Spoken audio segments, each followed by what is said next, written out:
ತುಂಬಾ ಸೊಗಸಾಗಿ ಮಾತಾಡುವಂತಹ ಮಾತುಗಾರರಿದ್ದಾರೆ. ನಿಮ್ಮ RJ ಅಮಿತ್ ಅವರು ನಮ್ಮ ಜೊತೆ ಇದ್ದಾರೆ. ಬಿಕಾಮ್ ಇಂದ ರೇಡಿಯೋ ಜಾಕಿ. ಇವತ್ತಿಗೆ ನಾನು ಏನೇ ಆಗಿದ್ರು ಒಂಚೂರು ಇಷ್ಟು 1% ನಾನು ಏನೇ ಮಾಡಿದ್ರು ಅದಕ್ಕೆ ರೇಡಿಯೋನೇ ಕಾರಣ. ಲಿಸನರ್ಸ್ ನ ಹೇಗೆ ಹಿಡಿದಿಟ್ಕೊಂತಾ ಇದ್ರಿ ನಿಮ್ಮ ಮಾತುಗಳಿಂದ?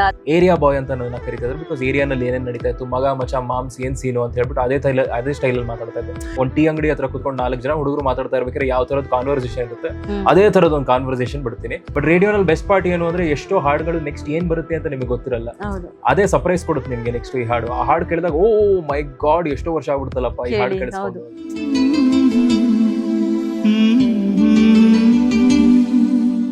ತಂದೆ ಏನೇ ಇದ್ರು ಏನೇ ಜಗಳ ಆಡಿದ್ರು ಅಪ್ಪನ ಜೊತೆ ತುಂಬಾ ಜಗಳ ಆಡ್ತೀನಿ. ಅಪ್ಪನ ಜೊತೆ ಆಚೆ ಇರ್ಬೇಕಾದ್ರೆ ಜನ ಬಂದು ಸೆಲ್ಫಿ ತಗೊಳ್ಳೋದು, ಫೋಟೋ ತಗೊಳ್ಳೋದು, ಇದಿಷ್ಟ ಅದಿಷ್ಟ ಅಂತ ಹೇಳೋದೆಲ್ಲ ನೋಡಿದಾಗ ಅಪ್ಪಂಗೆ ಸ್ವಲ್ಪ ಅವಾಗ ಟ್ರಾನ್ಸಿಷನ್ ಆಯ್ತು.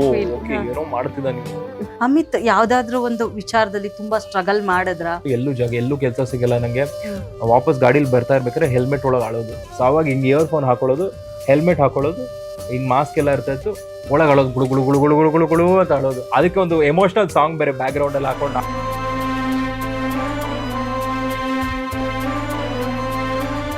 ಇವತ್ತಿಗೂ ರೇಡಿಯೋ ಅನ್ನೋ ಹುಚ್ಚು ಪ್ರೀತಿ ನನ್ನಲ್ಲಿದೆ.